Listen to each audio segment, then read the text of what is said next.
Buong bahagi pa rin ng Nodo Luzon, kabilang ng Calabarzon, patuloy na magiging katamtaman pero maulap na panahon ngayong araw. Ilang bahagi ng South Luzon, ganun din, maulap pero may inaasang isolated rain showers, maging sa Mimaropa.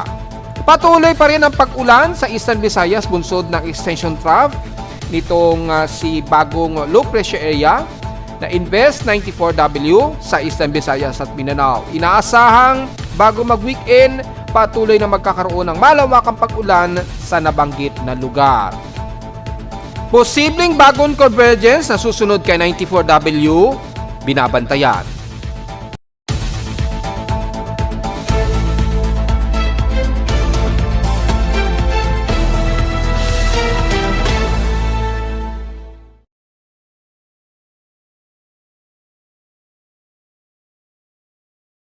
Hello, good morning mga folks. Welcome po muli sa ating Daily Weather Bulletin at Analysis para sa araw ng Martes, February 3, 2026. Ang oras nating boss may maga, alas 11:24 na ng magtatanghaling tapa.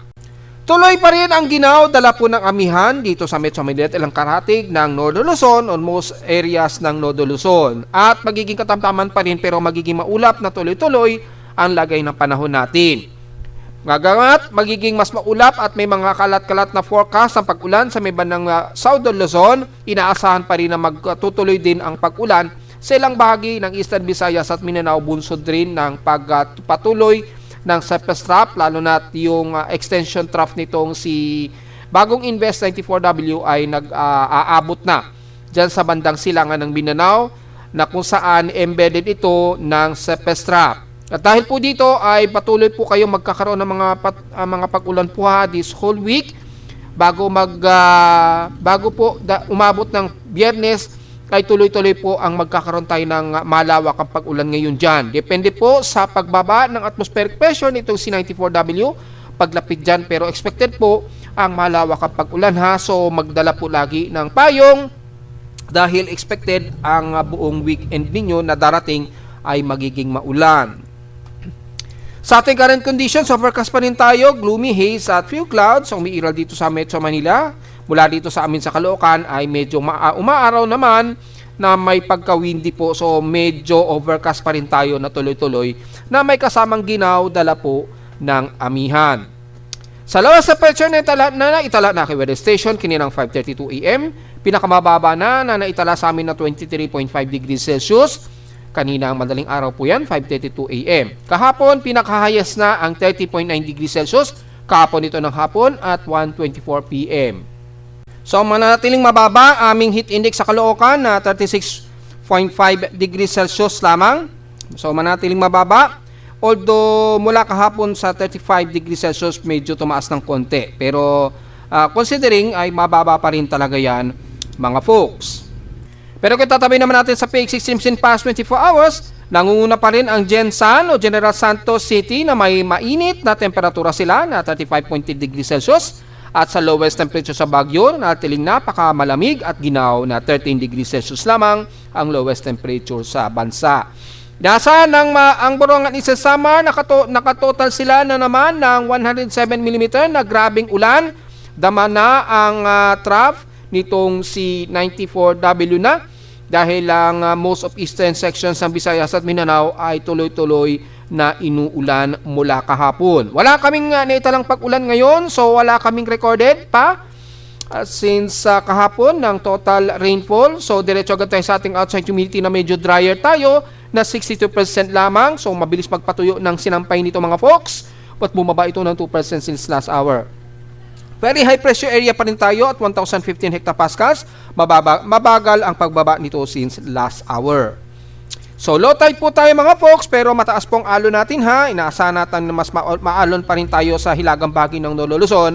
Sa lahat ng baybayin sa Northern Luzon, mapasilangan man yan o mapakanluran dahil pa rin sa daloy ng amihan. Pero bago ang lahat, meron pa rin tayong space weather status. Silipin po natin ngayon. Wala namang masyadong nakataas na alert at mababa naman o wala namang nakataas na KP index forecast sa loob ng 3 araw. Pero pagdating ng February 5 daw ay bandang hapon o gabi siguro ay posibleng magkaroon ng unsettled to active geomagnetic field o G1 So, mga February 5 pa siguro yan. Pero sa loob ng 2 araw mula ngayong araw hanggang bukas, mukhang wala namang nakataas na geomagnetic activity.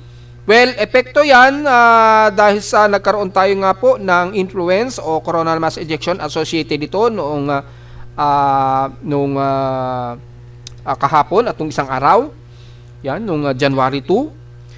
Nagkaroon tayo ng malakas na X-flare flux na umabot ng 8.1, which is nireport nga po natin yan mula sa region 4366 sa region cluster ng sunspot ni Haring Araw. So yung solar radiation naglalaro sa 50% po at mas mataas ang tsansa na radio blackout between R1 o R2, 80% yan within 3 days. So may mga maliit na tsansa tayo o may mataas na tsansa naman tayo na magkaroon ng activity M-class flaring ng radio blackout. So magkakaroon ng posibleng interruption sa ating mga internet connections, ang transmission ng data mula sa mga satellites. So maaaring magkaroon ng epekto yan sa accuracy ng global positioning system. So makikita namin sa lightning detector ko sa Caloocan, bumibitaw-bitaw po yung transmitting ng global positioning system ko, kaya wala tayong magagawa dahil mayroon tayong inaasahang radio blackout. So napaka-glow ngayon ng Haring Araw, medyo aktibo na naman yung sunspot region niya. At mula sa pinaka-region niya na AR4366, grabe po ang lawak, ang laki ng sunspot nito. Malakas po yung pag-burst ng CME niyan, expect yan.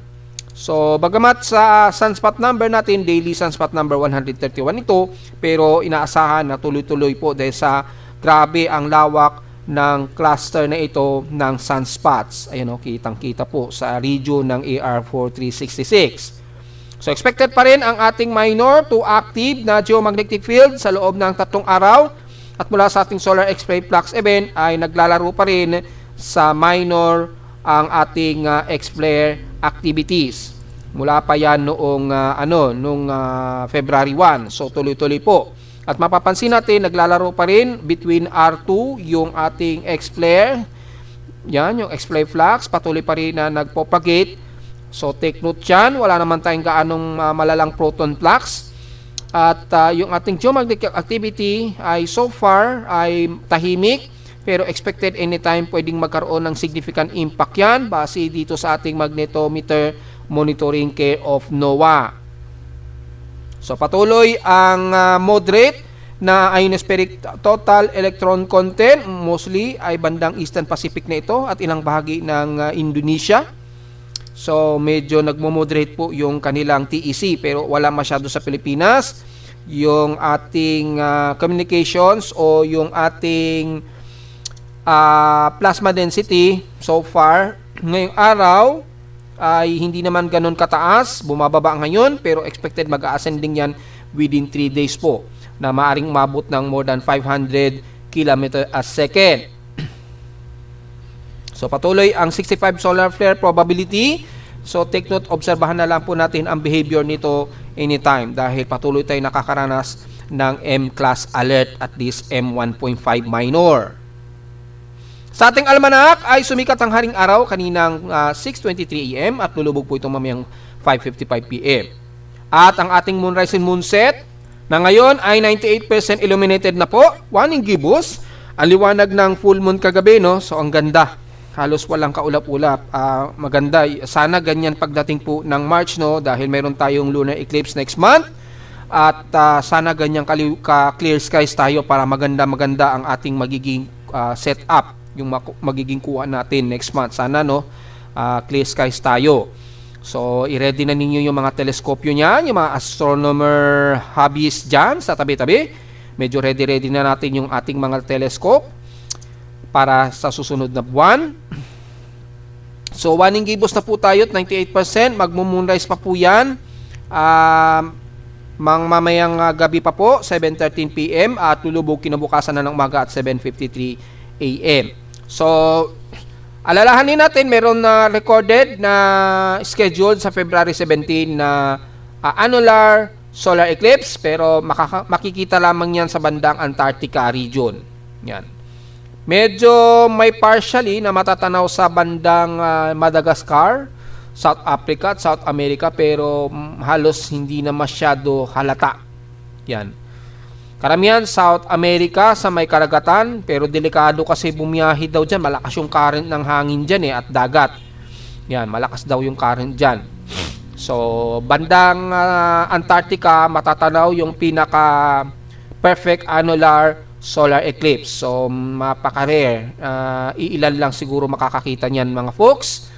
Yan. So, yung magaganap pa po na total lunar eclipse pa by March 3 pa po.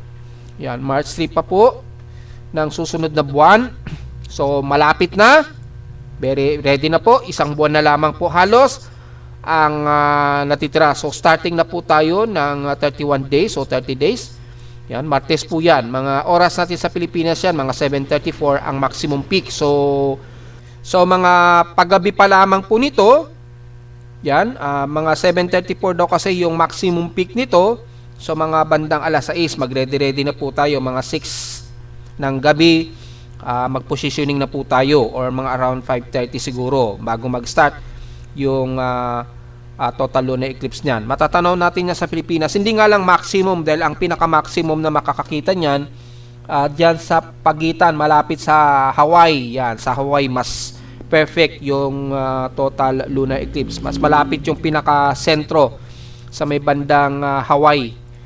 Yan, yung mga Pilipino natin sa Hawaii, hopefully, mag-ready na rin po tayo dahil sa inyo po ang pinaka-perfect ng total lunar eclipse sa inyo.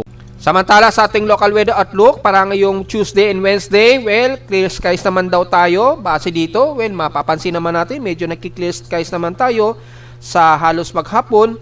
Magkakaroon lang tayo ng mga ilang partly cloudy. Well, manipis naman to. Walang masyadong forecast tayo na uulanin ngayong araw. Pero bukas, magiging mostly cloudy ulit tayo na mukhang mataas ang chance daw ng pag-ulan. 55 to 60% chance na uulanin bukas ng Miyerkules. Highest and lowest temperature expected maglalaro between 28 to 30 degrees Celsius and lowest temperature expected ay 23 degrees Celsius. So, diretso agad tayo sa ating ginagamit na satellite imagery. So, tingnan natin sa satellite imagery mula sa data feed ni Pag-asa. Makikita natin ang most of eastern sections ng Visayas at Mindanao. Makakaranas pa rin kayo ng mga kalat-kalat na malawakang ulan, lalo na sa most eastern sections ng Caraga area at Davao Region. Kasama na ilang bahagi ng Northern Mindanao mula Cagayan de Oro and dahil sa Misamis Oriental, Agusan del Norte hanggang Agusan del Sur, Surigao Region. Patuwid na yan bandang Southern Leyte at apektado ng mas maulap na himpapawirin ang buong Cebu hanggang Bohol at Eastern Samar area. So mula sa bandang Mindanao, magiging maulan po ang most of eastern sections, lalo na dyan sa bandang Surigao del Sur, pababa ng Hinatuan, yan, hanggang Bislig. Kasama na magiging maulap at kalat-kalat ng pag-ulan ang Davao de Oro, siyempre Damayang Compostela Valley, City of Davao, ilang bahagi ng Davao del Norte, Davao Oriental at dyan sa bandang dulo na yan ng Governor Generoso. And rest ng central ng Mindanao, magiging mas maulap din po tayo, makikita sa satellite imagery, mula nga po dyan sa pagitan ng Cotabato po. And the rest ng Sorsogon area, very maulap din tayo, pero medyo hot humid po tayo ha. Medyo mas patas ang mainit at aalinsangan sa inyo ng bahagya hanggang Marawi and the rest ng Lanao del Norte, Misamis Occidental and the rest ng Zamboanga Peninsula na magiging maulap, although mas hot humid na panahon kayo dyan.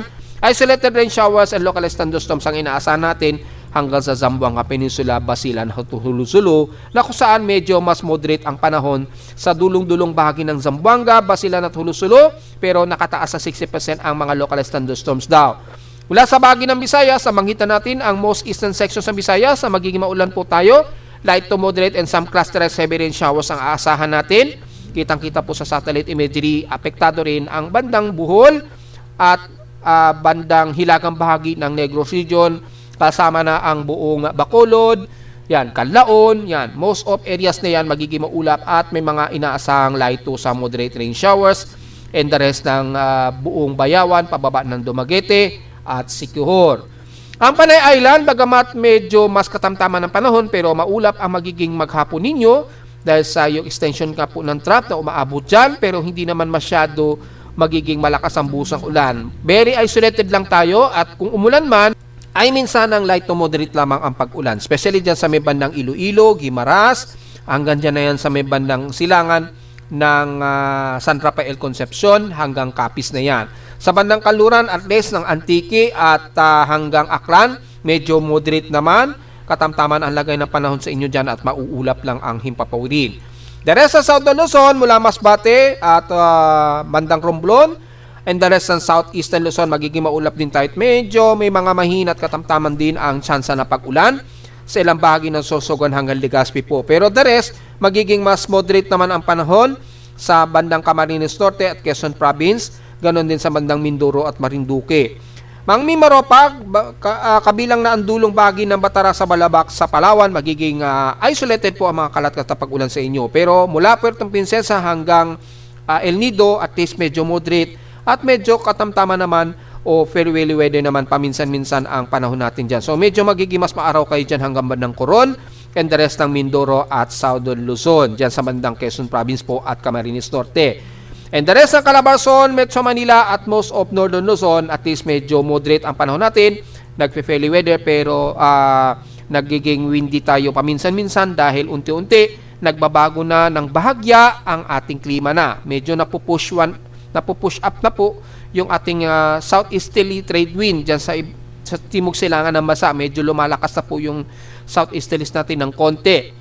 Dahil unti-unti na po umaangat yung sentro ng haring araw dahil patungo na naman tayo sa tag-init sa susunod na buwan. At dahil unti-unti na umiinog yung positioning ng haring araw mula sa may bandang Southern Mindanao, unti-unti nag-iiba na ng unti-unti yung ating klima na. So inasan natin yung ramdam pa rin natin yung amihan hanggang sa araw ng Valentine's Day. At pagkatapos po ng Valentine's Day, diyan na natin unti-unting mararamdaman na unti-unti nang humihina ang simoy ng lamig natin sa Metro Manila. At unti-unti na yan tataas ng tataas yung ating temperatura, papalo na ng 31 degrees Celsius to 33 degrees Celsius. Unti-unti yung ating temperatura sa Metro Manila hanggang sa umabot nga po ng second to third week po ngayong buwan, na which is masasabi na natin na magsisimula na naman ang transitioning ng ating klima. Yan. So, since maaga pa naman po at ikatlong araw pa lang natin, ay mararamdaman pa natin sa Metro Manila, Calabarzon at buong Northern Luzon ang ginaw ng amihan. So, magiging clear skies tayo madalas ngayong araw. Kitang-kita po dito, may mga ilang partly cloudy lamang sa silangang bahagi pa rin ng Northern Luzon, sa Cagayan Valley, pero at least moderate and fairly weather tayo dyan at tuloy-tuloy ang ginaw ng amihan. So, bandang Visayas ng Talga at Mindanao na mas makakaranas kayo ng malawakang ulan dahil nga po dito sa binamatay nating bagong low pressure area na si Invest 94W na. So, diretso agad tayo sa ating computer-generated tropical cyclone sector. Well, base na rin sa declaration ng Japan Meteorological Agency na itinaas na nila ito bilang tropical depression na. So, kung susundin ito ni Pag-asa at nakapasok ito ng Philippine Area of Responsibility, malamang tatawagin na naman natin ito sa local name na Tropical Depression Basyang. Just in case itaas siya ni Pag-asa as Tropical Depression din ha. Since si Japan Meteorological Agency, itinuring na nila itong Tropical Depression, so nakay Pag-asa na ang bola kung itataas na rin nila ito as Tropical Depression. Dahil base sa ating Tropical Cyclone monitoring dito sa Computer Generated TC Sector, ay nasa mababang tsansa pa rin daw ito na mag-iisang aktibong low pressure area.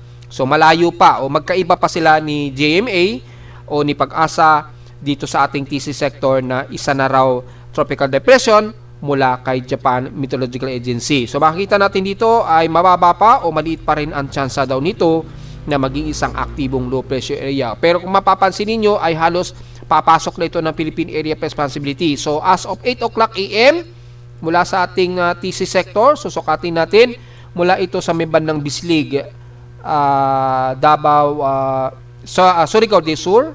Yan. Mula sa bandang Surigao del Sur ay nasa layong 1,113 km east ng Surigao del Sur. Sa labas ng Philippine Area of Responsibility yung layo nitong si 94W. At mapapansin nga po natin, bahagyang kumikilos ito pa westward o pa west-northwestward ng bahagya. So may tendency itong mamamagitan dito sa may bandang northeastern Mindanao at southeastern part ng Visayas. Paglapit niyan. Yan. Or maaring magwe-westward na lamang yan dahil malakas po yung ating boundary ng frontal system dito sa may bandang southeastern Luzon. So mahihirapan siyang kumilos pahilaga. So, kikilos ito pakanluran o pa-westward, na lalapit nga po din sa may balang Eastern Visayas at Mindanao, na magdadala yan ng malawakang pag-ulan. So, yung cyclonic effect, sa ngayon hindi pa natin nakikitaan na magkakaroon nito ng mas malakas na cyclonic effect. So, ang central air pressure niya sa ngayon, as of 8 a.m. ay 1,007 hectopascals. Yan. At walang initial na pagtaas, bagamat kay Japan Meteorological Agency ay maaktibo na itong tropical depression. So, nagbabase lamang tayo sa ating TC sector. Ito po yung pinaka-floating satellite niya. Bahagya na itong nagkakaroon ng low-level convection na. Ayan o. Medyo may LLC na siya. Yan. So, malakas lang yun po sa kanya ng environmental steering environment. Kasabay ng medyo may radiance po ng frontal system dito kasi. So, medyo nagkakaroon ng low steering ng kanyang circulation habang kumikilos pa kanluran. Kaya medyo disorganized pa rin yung kanyang upward, low. Pero yung low-level convection niya, at least medyo nahahalata at nakikita na siya. So, wala pa rin tayong SpaghettiOs model charge. At ensemble, wala pa dahil maliit pa ang tsansa daw nito according sa iba't ibang mga weather agencies. Yan, except na lamang kay GMA na naka-tropical depression na daw sa kanila. Yan, so yan po, makikita natin sa ngayon at obserban pa natin ito further kung ito'y tuluyang magiging tropical depression na rin sa ating monitoring.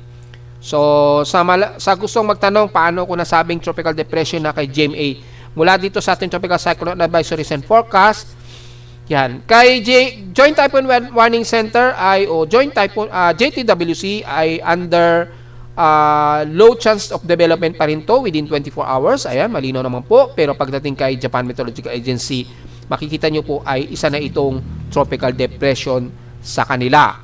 So, ahead po ng 8 hours ang computation. So, normal lamang po yan ha mga folks. Pero kung titingnan natin within 24 hours, baka i-degrade din kaagad nila yan. Yan. So, nasa 1,006 hectopascals. So, kumbaga, tropical depression ito, pero shallow lamang sa atin. Yan. Titingnan natin within 48-hour period. So, nartiling tropical depression ito kay Japan Meteorological Agency within 48 hour. According dito, yan. Kitang-kita naman po yung data. Pero sa DJTWC, mapapansin nyo, unlikely pa rin siya na magiging isang ganap na bagyo within 24 hours. So, medyo hiwa-hiwalay pa ang mga analysis ng mga iba't ibang official weather agencies. Pero dahil si Pag-asa ay nagbabase lang din kay Japan Meteorological Agency, maring itaas na rin yan as tropical depression. Just in case pumasok yan ng PAR, bago mag-weekend, inaasahan nga po natin either bukas o ngayong araw o bukas sa madaling araw, makakapasok ito ng PAR. Ay kung susundin Pag-asa si JMA, ay tatawagin ito sa local name na Basyang, ikalawang bagyo natin. Just in case po ha, sundin ni Pag-asa si JMA para malinaw yan mga folks. At mula naman sa ating Tropical Cyclone Assessment Monitoring natin, yung further development nitong C94W in case or pre-Basyang in case na itaas as TD ni Pag-asa. Yan, mula sa ating West Pacific Basin, makita mataas po yung probability, at least 40% na. Kaya siguro i-consider na rin ni JMA as tropical depression niya within 48-hour period. In 24 hours period, minanatiling 35% pa lamang ito na shallow low pressure area. Then, sa susunod na 24 oras, nasa 40% na raw ito. So, nanating mababa pa, pero kay JMA nga po, ay isa na itong ganap na tropical depression. Mataas din kasi ang kanyang vorticity. Well, nakita natin sa floating satellite kanina. So, malakas po yung daloy ng kanyang low-level convection. Medyo organized na, kaya kinonsider na rin kaagad ni JMA as tropical depression na. So, kung titingnan din natin sa mga models ng mga computer models natin na ginagamit, makikita natin ay indicated kay GFS as tropical depression na rin dito. Yan o. So, papasok ito ng PAR by February 3, ngayong araw. Siguro mga bandang gabi o bago maghating gabi. Or February 4 ng madaling araw. Yan, mga bandang gabi. Pinapakita dito, papasok ito ng PAR.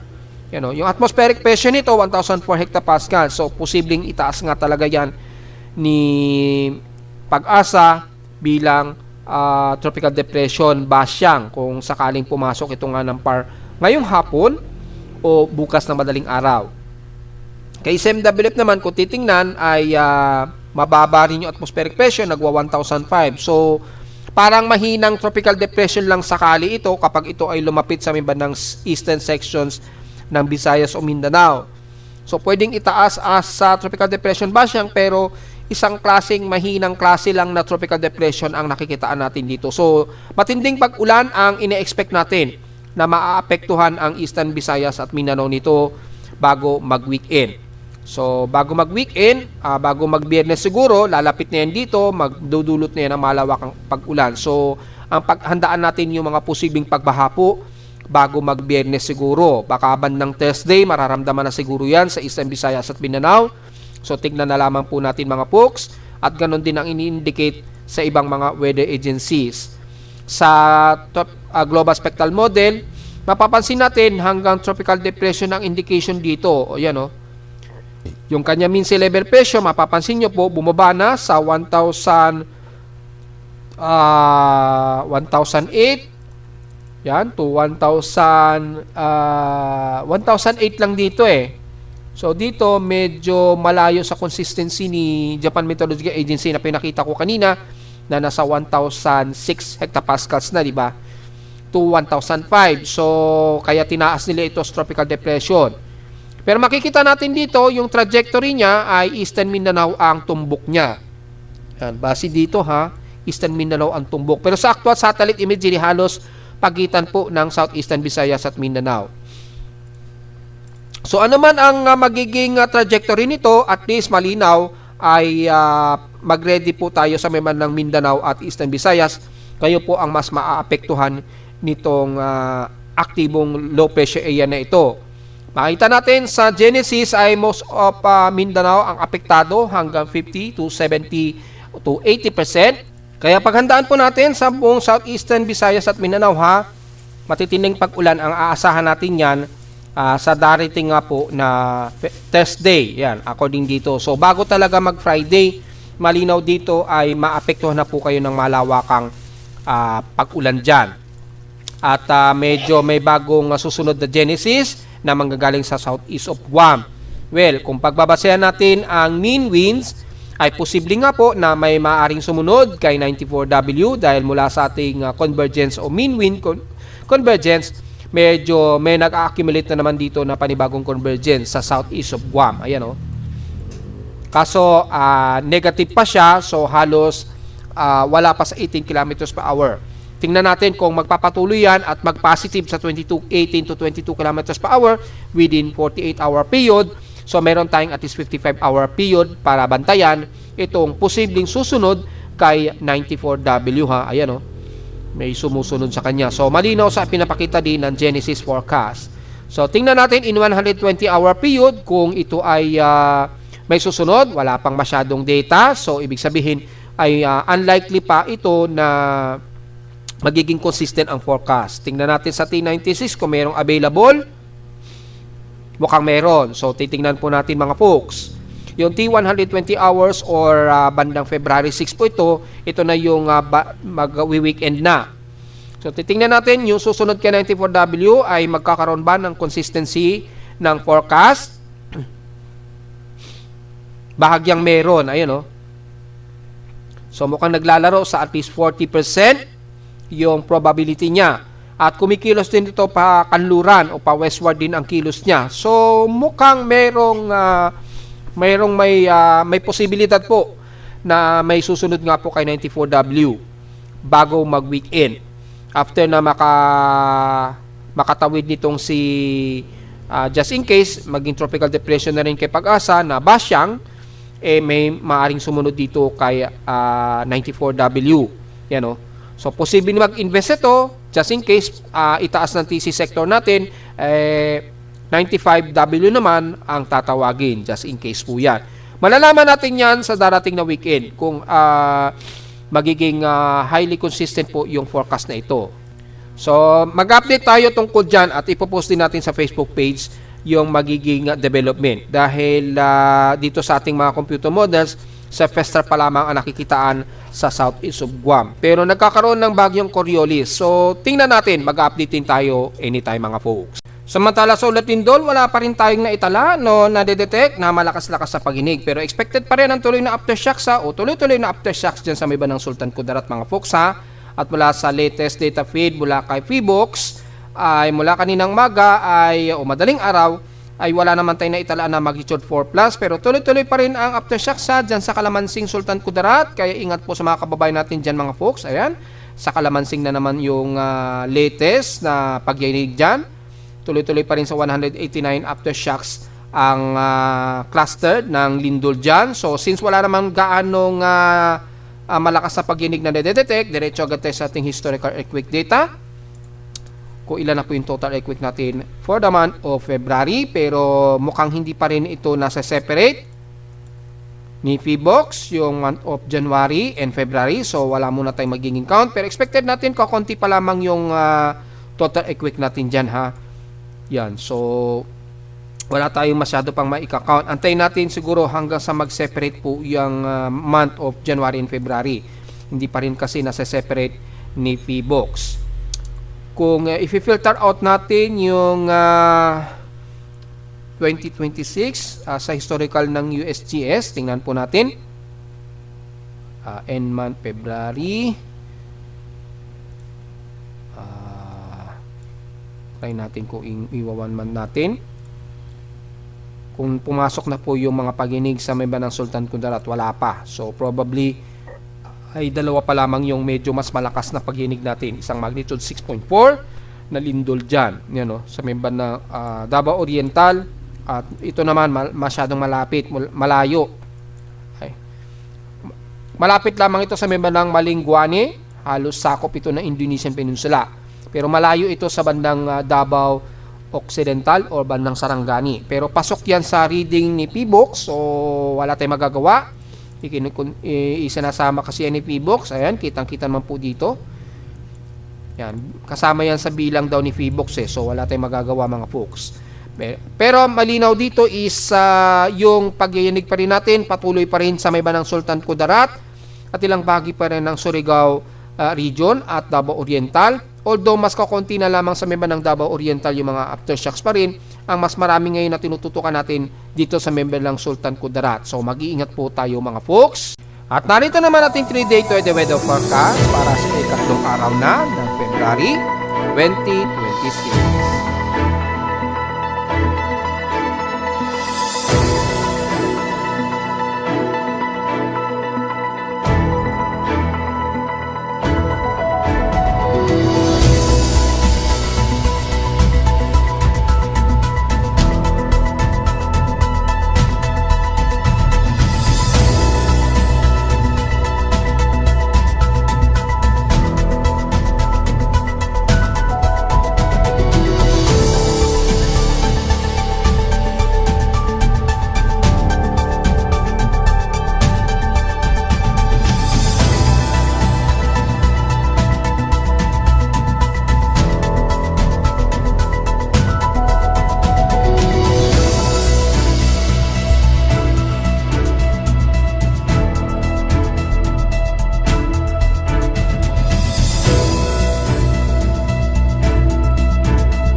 At hanggang dito naman po ating daily weather bulletin at analysis para sa araw ng Martes, February 3, 2026. Huwag po kalimutan na mag-like, share, and subscribe po sa ating YouTube channel at visit lamang anytime sa ating website na www.pimoweather.com para sa ibang detalye yung sumalaman na hindi natin isama ngayong magtatanghali na. Actually, tanghali na po sa ating report. Asahan lang natin na ganitong lagay ng panahon natin sa Luzon ha.